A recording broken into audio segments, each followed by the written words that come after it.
give this talk this morning. I'm delighted to be here at SOAS and to take part in this joint initiative between the two Centres of Excellence, Centre for Excellence in Teaching and Learning Languages in the Wider World and the Centre for Excellence in Work-Based Learning for Education Professionals. And as Norbert was saying, it's going to be difficult to make choices, particularly this afternoon, I think, of what to go to see.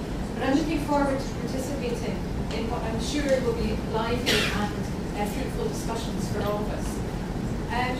I'm going to, I have a 45-minute slot, and I was saying to Hitesh that depending on how things work, I want to show you a couple of things from the internet, so depending on how well those work, I may use up the whole 45 minutes, and then I might ask you to give me questions if you have them over coffee, but if there is a little bit of time at the end of the slot, then I'm happy to take questions then. These are challenging but also exciting times, I think, for language professionals in many ways. If you work in the UK or Ireland teaching a language other than English, then you're essentially working in a professional paradox. On the one hand, reports are being published that repeatedly highlight the dearth of multilingual skills, particularly amongst native speakers of English.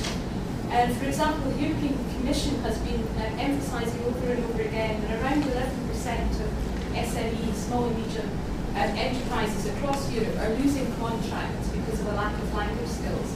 And I think it would be true to say that that figure is probably a very conservative estimate because it's notoriously difficult to measure things like loss of business and so on. The EU is also calling out for English native speakers who have sufficient skills, particularly in German, and most recently I saw in French, to meet their translation and interpreting needs. While these needs clearly exist, on the other hand, numbers taking languages to A-level, Scottish higher, and the Leaving Certificate in Ireland are falling every year. And already the closure of 2 German departments has been announced this year alone in the UK. As all education institutions are coming under increasing pressure to make their budgets stretch ever further, each budgetary decision has to be made quickly before monies disappear. Each decision in one direction means that something else is not funded. And so as professionals, I think it's beholden upon us to try and make such difficult and potentially far-reaching decisions as fairly and as transparently as possible.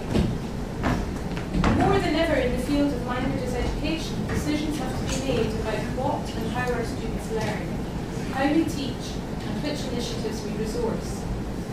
They need to be based on a balance. These decisions need to be based on a balance of informed pedagogy and research.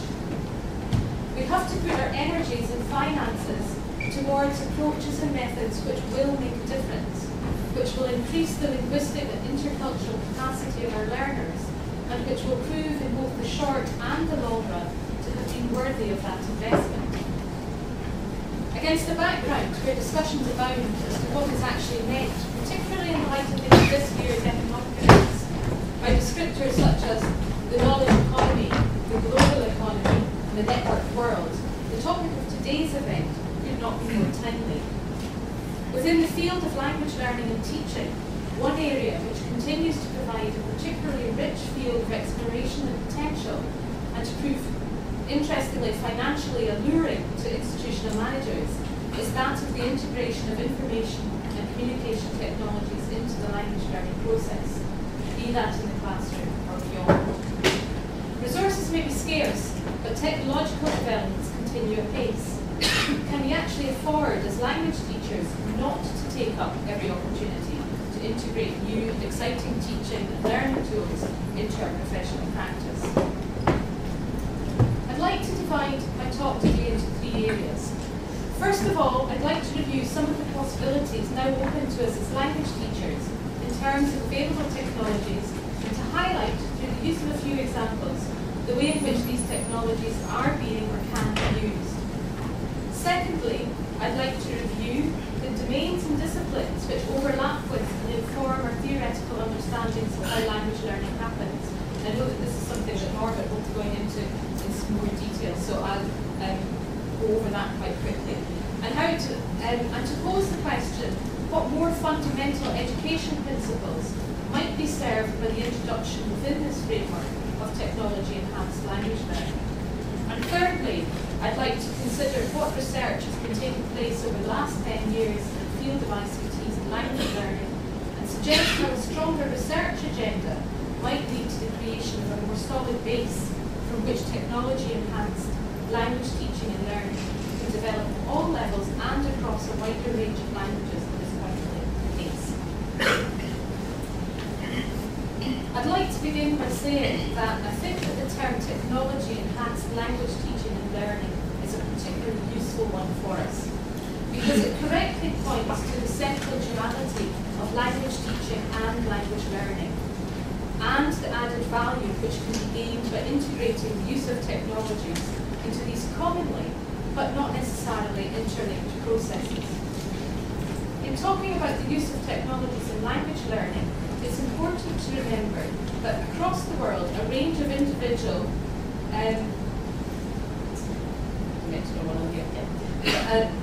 that a range of individual older technologies such as AV equipment, telecommunications, television, telephone, TV and so on, still play a vital role for language learners and teachers, both inside and outside the language classroom, although many of their features are being increasingly incorporated as interwoven elements into computer or indeed web-based applications.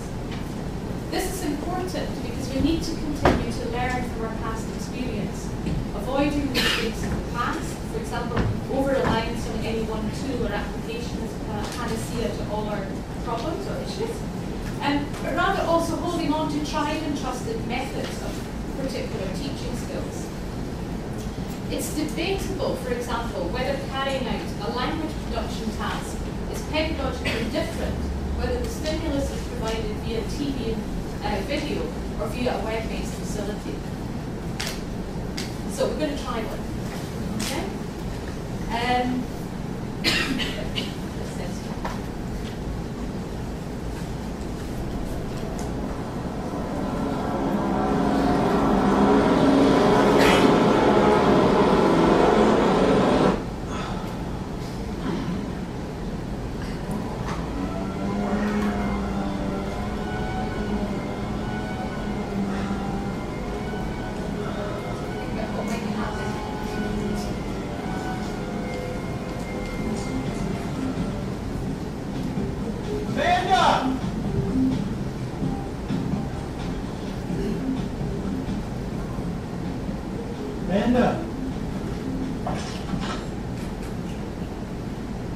Okay, any suggestions as to what might be happening?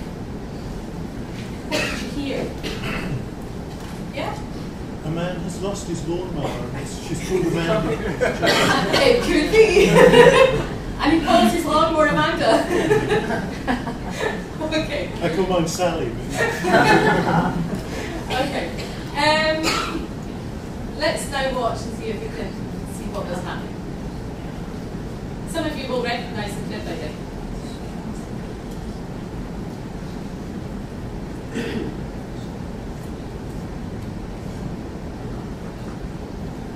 This is where your question time may be going.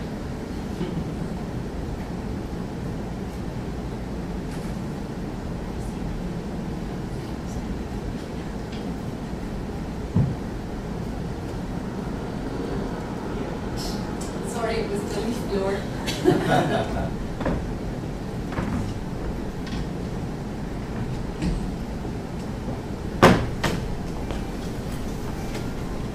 Now, obviously, this kind of activity could be done as well with the TV and video, just by turning the screen and allowing the listeners to listen to the sound on its own and then revealing the picture to them, or having one half of the classroom listening and the other half seeing the screen, and then doing matching activities and so on. So there's, and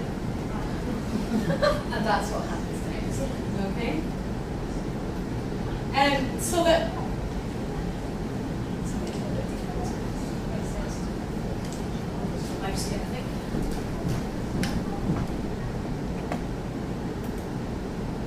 so it's not to drag you into the whole of the holiday. Okay.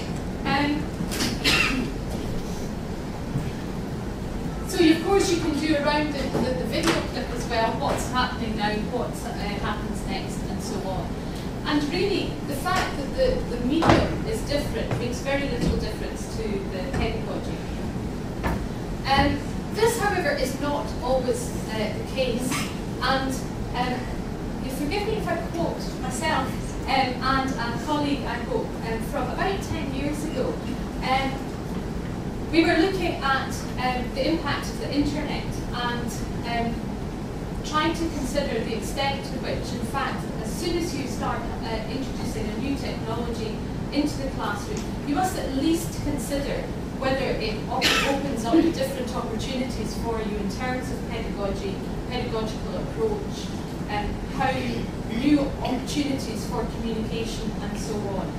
And the key thing, I think, is at the bottom there, whether there is evidence of clinical pedagogical value for the language learner.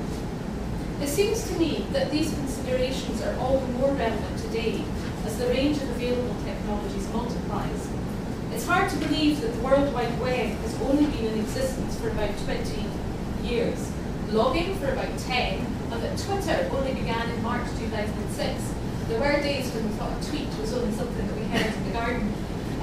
But when language teachers are also faced with a list of possibilities, including all sorts of different blogs, video logs, photo logs, model logs, podcasts, audio or videos, things called vidcasts, wikis, and then the possibility of using mobile phones, iPhones, digital recorders, digital cameras, MP3 players, when the wireless became wireless, it becomes hard to make informed choices about what to do next and how. The key question for me is still what best meets the pedagogical need at hand. In addressing this question, I think it's useful to make just a slight digression into the history of CALL, as this highlights for us important changes in emphasis which help us understand ways of looking at a range of technologies. The use of computers in language learning goes back to the early 1980s and the pioneering work of people such as Graham Davies, who I'm delighted to see here today. In 1997, Mark Warshauer produced a useful breakdown of the development through the last 20 years of computer-assisted language learning and divided this into 3 stages. First of all, structural call. And this is where the focus of the type of activities developed was primarily driven by the limited functionality of computers at the time. Much call at that stage required a greater knowledge of programming on the part of material developers, or collaboration between language teachers and computer programmers. Many of the exercises developed were limited in their scope and pedagogical underpinning. They were dominated by the so-called drill and kill activities. And things like, sort of untidy things like diacritics, omlauts, accents, and so on, presented particular challenges or were simply not recognised as important. At this stage, pedagogical thinking was clearly ahead of technological developments. And these types of activities continue on. And interestingly, I think they continue on particularly well in languages which are not so frequently taught. I have a Mongolian sister-in-law, and so in order to increase interculturalness in the family, I thought it would be really good to learn some Mongolian. And I've struggled to find any packages, software, anything which can do other than show me nice little flashcards of animals and then present me with a sound file of Word. But it doesn't allow me to link anything together, it doesn't show me any context, anything like that at all. And I think that is a particular issue. Ishitesh already noted the difficulty in terms of materials development in some languages. And I think it's important as well that in this network world, if you like, that we don't just assume that those are languages which are spoken by people over there. So that we've got the pedagogy and the technology that we need here, so it's not really a problem for us. I think it's a problem for everybody. The second area is communicative call. And this emerged as a wider range of teachers became more familiar and comfortable with the use of call in the classroom. And there was then increasing pressure to match the types of available call activities with the current pedagogy of communicative language teaching and learning. A significant development within this period was the arrival of widespread internet usage, obviously, and including email and World Wide Web. And it opened up opportunities for things such as tandem learning. The first link is to one which you probably know very well, which is the work of David Little and Bramats in terms of tandem learning and so on. The second link is quite an interesting one for a number of reasons. It's a newer site. You can see I'm on there trying it out. And what's interesting about it is the additional facilities that it provides people. So for example, you just log on and you say which language you speak as your first language and which language you'd like to learn. But it also has opportunities in terms of adding a Skype button, okay? Or up here, adding the Skype button to your page, or you can use Facebook or whatever.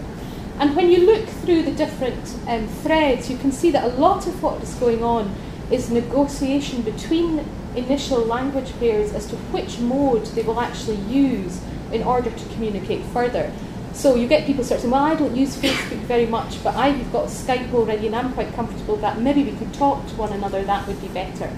And it opens up a much more multimodal opportunity. If you compare the two sites, you can see that the first one is actually quite directive in terms of this is what the learners will do, this is how they will spend half of their time writing in English, half of their time writing in other languages and so on. And it is quite prescriptive, although it's designed to be learner-driven.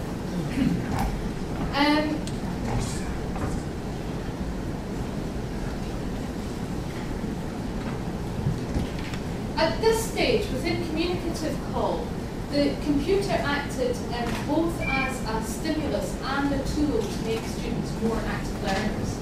And during this period, the web in particular reaches a position where it can be exploited both as a resource for language teachers and learners, so at that level where people can get access to authentic materials and so on, and as a medium through this type of activity, a medium through which language learning takes place.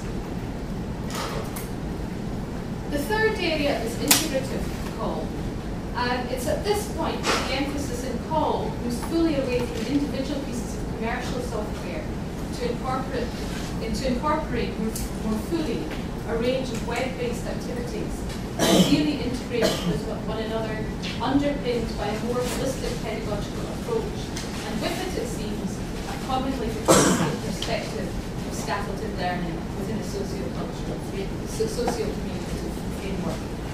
And I want to show you, just show you one example. This is taken from the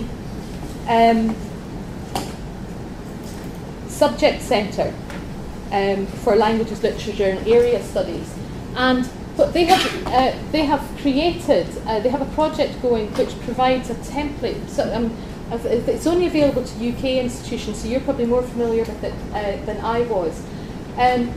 But a template for people to develop what are now called learning objects, so worksheets and so on. This one that I picked out because it was particularly interesting in terms of the way in which it integrated the different technologies. I don't know how many people speak German, just out of interest. Ooh, okay, good. Basically, I'm not going to do a lot of the exercises with you, don't worry. But it's basically a song called Deutschland, Germany, and by a group called Prinzen.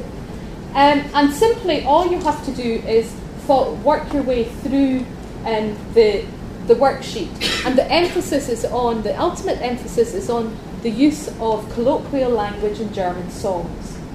So first of all, you're asked, these boxes tell you what to do, so you're asked to just listen to the song.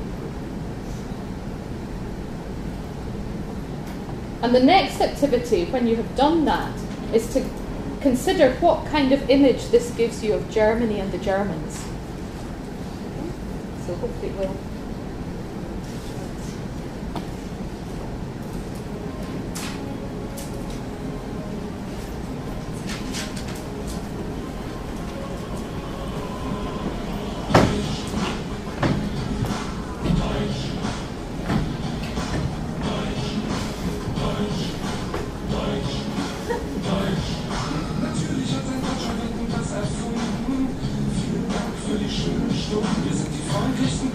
auf dieser Welt. Wir sind bescheiden, wir haben Geld, die allerbesten in jedem Sport. Die Steuern hier sind Weltrekord.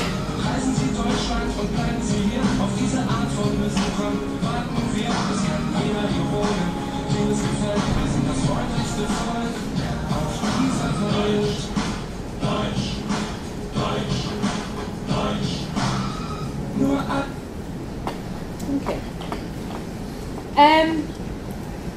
What kind of impression does it give you? Nice and friendly. Sorry? Nice and friendly. Nice and friendly, yeah. Very cheery, sort of all dressed in their lederhosen and dancing away. Okay. What it asks you is to have a first, write down your first impressions, and at each point you can get some feedback. Okay, so it says here that at first glance it seems as if Germany is presented very positively and so on, and particularly the chorus praises Germany and the Germans. And so then you can just hide your feedback again. And then you just work your way through the different activities. This one takes you so you can find out more about the group and where they come from, what context they're singing within. There's a little test kind of activity there, assessment activity of whether people have understood it or not, with feedback, which are the answers. There's then some text analysis, a link to the actual transcript of the song, who it's targeted at, and then it starts working on what the main focus is what kind of colloquial language is used and so on. Okay, and all the way back through there are these feedback activities and so on. And of course what it finally allows you to discover is that perhaps the song is meant satirically, and that the second half of the song should suggest that there are certain aspects to German society which are perhaps not quite so positive. But it's an interesting activity, I think, in the sense that it very easily, it's very accessible. It just looks like a worksheet that any of us would use. But it's got kind of almost incidentally a little bit of film, a little bit of sound, a little bit of text, and everything all in one place. And it's been the reason why it works so well is not because of those different technologies, but because the pedagogy has been well thought out behind it. It's an example, I think, of what Fotis and Brown talk about when they're saying that both teachers and students increasingly view computers and call as a means to an end, the end being authentic, web-based communication for meaningful purpose, rather than merely as a tool for language learning. This focus on the communicative purpose, facilitated, not driven by the technological tool, lies at the centre, I think, of successful technology-enhanced language learning and teaching, and encourages us as teachers and researchers to ask two key questions in relation to the use of technology in any language learning experience. First of all, does the use of a specific technological support really promote language learning and student development? And secondly, how effective is it in doing so? Unless the answer to the first question is an unequivocal yes, and to the second, more effective than any other support I or we can use, individual teachers and institutions need to seriously question whether they're fulfilling their pedagogical imperative in the best interests of their learners. For those of you who are interested, Carol Chappelle in 2001 provides quite a useful tabulation, I think, of further key questions in relation to this. And they're particularly centred around aspects of tasks. So there's questions about the potential, the fit, the focus on meaning. Is the learner's attention directed primarily towards the meaning of the language, issues of authenticity, and so on. And then issues of impact. Will the learners learn more about the target language and about strategies for language learning through the use of the task? Will they have a positive learning experience? And then right down to the practical kind of things, are the resources sufficient to allow the whole task to succeed? Okay? And I think by arrangement these will be available for you. Fotis and Brown also provide the beginnings of a taxonomy as to how we might measure this type of effectiveness. And they've pulled out a few things: developing linguistic proficiency and communicative competence, promoting increased levels of learner autonomy, which is my particular interest, motivation, satisfaction and self-confidence, allowing students to control the pace of their learning and their interaction. That's an example where that second website, Open Learning, is more effective than the first one in giving students and learners more choice in how they actually go about their learning. Encouraging, they were looking particularly at writing, encouraging them to be better writers, but they could also be speakers and so on, because they have an authentic audience and purpose. And creating classroom discourse communities and encouraging shy students to participate more fully. There's a lot of evidence in terms of work with virtual learning environments that students who do not naturally speak up in class are prepared to speak up much more openly when there's less chance of loss of face and so on. Such metrics clearly reveal that if we're to develop technology enhanced teaching and learning, we must potentially step back from our excitement at, and indeed, when I see some of my colleagues, I sometimes think it's almost a fixation with the technology, and focus firmly on the pedagogical. In this next section, therefore, I'd like to review the disciplines which overlap with and inform our theoretical understandings of how language learning happens, and how it develops within the classroom and beyond. And the above pointers from Fotis and Brown have already indicated that at a minimum, our understanding of language learning is linked to a range of fields, and these are not exclusive. Language and discourse studies, second language acquisition, communication studies, socio-cultural theory, learner autonomy and self-direction, psychology, particularly in the areas of motivation, attitude, anything affective aspects, intercultural communication, and obviously all language. In establishing any learning activities, we need to establish what we want our individual learners to achieve. Where within all these possibilities do our or their priorities lie?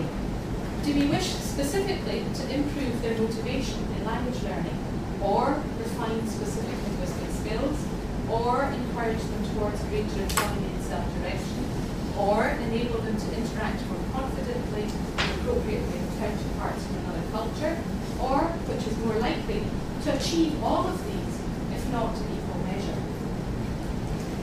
But these are the types of questions which tend to be localised to a particular group or cohort of learners. I believe, however, that technology presents us as language education professionals with both challenges and opportunities to address much more fundamental educational principles, which enable us to contribute to broader discussions of the values which should be underpinning our education systems, and which provide a further framework against which innovative practice can be measured. And I'd like to just highlight 4 here: diversity, flexibility, accessibility, and equality. And in so doing, I'd like to acknowledge the collaboration of Helen Kelly-Holmes, who's a colleague within the School of Language, Literature, Culture and Communication at UL, with whom we've done a lot of work within this area.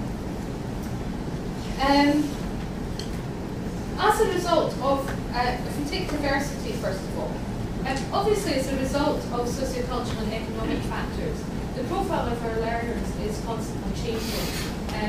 Our communities are becoming increasingly multicultural, and the diversity is reflected in the greater variety of cultural and linguistic backgrounds which many children enter schools and our students come into our universities. Tertiary level diversity is increased by the promotion of international exchanges and education policies aimed at opening doors to mature students and students from wider ranges of socioeconomic groups than would have traditionally been the case. At one stage, it was argued that interpretations of individualised learning meant that any new language learning environment must necessarily be in a position to offer diverse materials and activities to challenge each learner in ways that suited their own language learning context and needs. An understanding However, that language learning takes place through a process of mediated negotiation of meaning between individuals or in groups means that diversity can no longer simply be understood in terms of the breadth and variety of individual experience, but rather in the apparently infinite number and nature of learning instances triggered by different learning constellations. The learning environment created becomes one characterised by what Ibrahim and Penfield term dynamic diversity, in which changing parameters constitute the norm.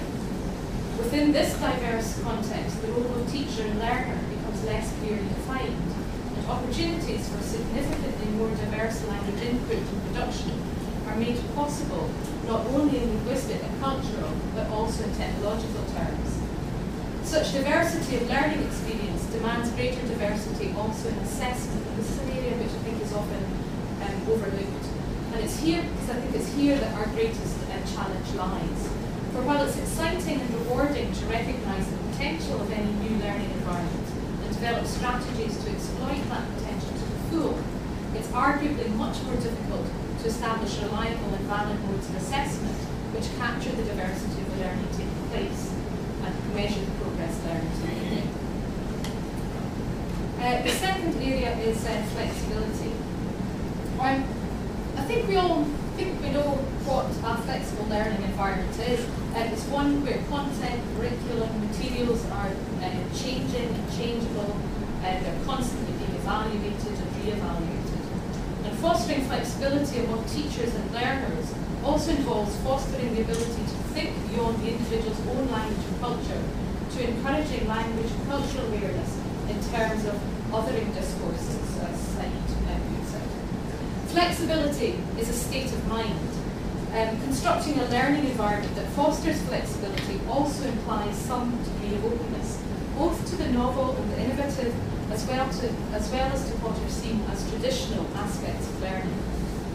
A flexible learning environment involves acknowledging and building on, quote, the realisation that a single mode of instructional delivery may not provide sufficient choices, engagement, social contact, relevance and context needed to facilitate successful learning environments. The third area is accessibility. Widening access on a global scale is not simply a question of getting more of those into school or university who would attend where there's such an educational institution available in their local area. It's also about opening up education to new members of the community, for example, women, those with varying degrees of literacy, or social groups not previously catered for. The changing realities of having to provide for students who cannot necessarily be physically on campus, or of new patterns of student life, mean that institutions are increasingly incorporating technological solutions into the development of new blended learning environments to address the needs of all their students, and we'll see some of the examples of some of these today. But accessibility also raises issues of the importance of multi-literacies in the life of learners, who need an increasing battery of skills to enable them to participate in global learning communities, even if the technology is available for them. The fourth area is equality. The notion of an equal learning environment challenges, perhaps more than any of the other concepts, our fundamental understanding of the teacher-learner relationship and the power relations underpinning this. The learner in the equal learning environment has the freedom to use his or her initiative to take risks and make mistakes without being constantly monitored by the teacher, to choose who to communicate with and for which purpose, whether these partners are located in cyberspace or in the same physical room, to learn from peers and to teach peers in a community of practice, body of venue, and to progress from other to self-regulated learning. A key aspect of an equal learning environment, and one that has certainly been absent in many traditional learning environments, is a recognition of the validity of the students' accumulated life, linguistic and learning experiences, and their positioning as a valuable resource in the language learning process. The student knows that their thoughts and ideas are important to the process, but not only how he or she says something, but what he or she says is valued, has purpose, and has meaning. We can't perhaps expect to meet the needs of each of these principles equally in everything we do.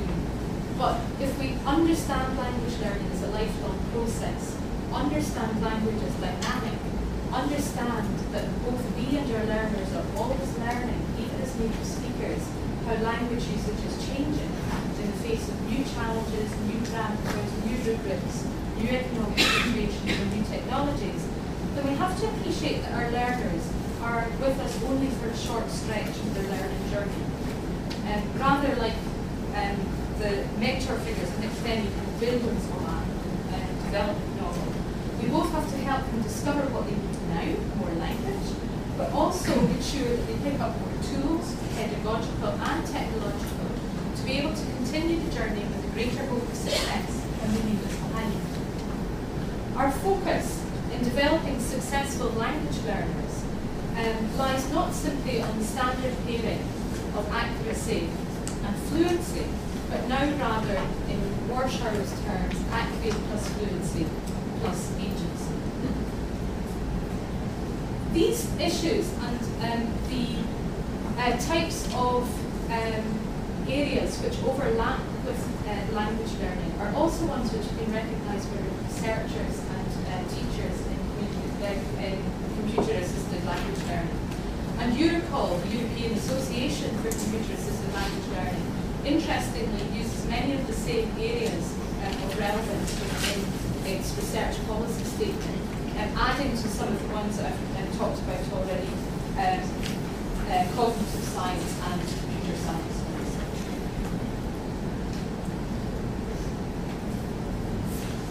Now, for the last section, I want to just do something slightly different, and that is to try and look at some theories from some other areas and see if we can match them up and see what it tells us about. The first column, innovators, early adopters, early majority, there are late majority people, and then laggards. Those are, it's a very important term, were categories which were developed by Rogers to try and characterise the way in which people approach change or innovation. And he indicates that the first group, the innovators, which he thinks make up only about 2.5% of the population, are people who are risk takers, they're very social, they enjoy good interaction with other innovators, so they're little groups themselves. The second group, which is larger, about 13.5%, are the early adopters. They're people who are the first broader grouping to hear about new innovations and are prepared to try them out. The innovators are always those people who are ahead of the game, how you think, where on earth did you think about that? Okay? Early adopters are people who kind of know what the innovators are talking about and listen in and interact with them very well. Then there's the early majority. I think I maybe belong to this group somewhere. The early majority are about 34%, is that roughly? So it's double the size of the previous two groups put together. And they're slower to adopt new innovations, and they take longer to do so. But they do have contacts with the early adopters and sometimes innovators, and they will approach them. They will be interested enough to approach them to find out what's out there, what's going on. The fourth group, are the late majority, same size as the early majority, so another 34%. And they're the people who adopt innovation after the average member of society. They're highly sceptical of innovation. They seldom have access directly to innovators or early adopters, and they require considerable persuasion to take on even relatively established innovation. And these are the people who I looked around at my institution about 18 months ago. The IT department decided, without telling anybody, that 2 days before the beginning of the semester they would withdraw all TVs and video recorders from the classroom and would only have these types of facilities. Okay? They obviously belong to the innovators and the early adopters who thought that we were miles behind. But you can imagine the chaos that it caused, partly because we didn't have materials ready and everything. But there were people amongst that late majority group who then did actually take up the technology because it was now the only technology that was available. Okay? So they don't abandon it altogether. The laggards, such an unfortunate term, have an aversion to change and are typically focused on traditional ways of doing things. But that doesn't mean that they're not pedagogically very sound teachers, for example. What they could be doing is so brilliant that you would never suggest that they introduce technology to it as well. So I think it's very unfortunate that that last group has been labelled as a not terribly effective term. I want to just concentrate just for a couple of minutes on the first three categories, because I think in terms of teaching, and particularly in terms of research, the last two groups are very seldom or never consciously active in research related to technology and language learning. Their focus is elsewhere. But the types of research that do happen, research is quite an interesting phrase, I think, in computer-assisted language learning and technology-enhanced language learning, because it's made up both of development and research. A lot of the research that goes on is in the kind of show and tell. That's the adopters, the innovators and the early adopters telling everybody else, there's this new technology out here, this is how you could potentially use it, go off and have a look. And that's where events like today are particularly useful, because we've all heard about these different kind of things, but we very seldom get the opportunity to see something in action by somebody who's thought through what we could be doing with it. There is a lot of that type of activity going, development and research activity going on, particularly evaluation of short-term interventions. If you look at journals such as Recall or Language Learning and Technology and so on, and you actually look at what is the focus of the research articles, it's often quite small numbers of students, and it's over quite a short period of time. This is over a semester with one cohort, whatever.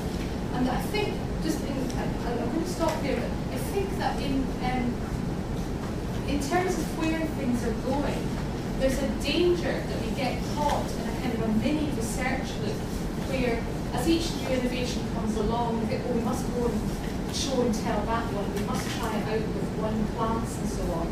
And then another innovation comes along, we oh, yeah, try that one and move along and try that out with my group. And we get kind of slightly caught in that type of research, which does not necessarily move the field further forward pedagogically. Where I think there is real scope for development of research is in the last two categories. Research on the longer term impact of particular technologies. So taking a technology which has become more stabilised and then doing more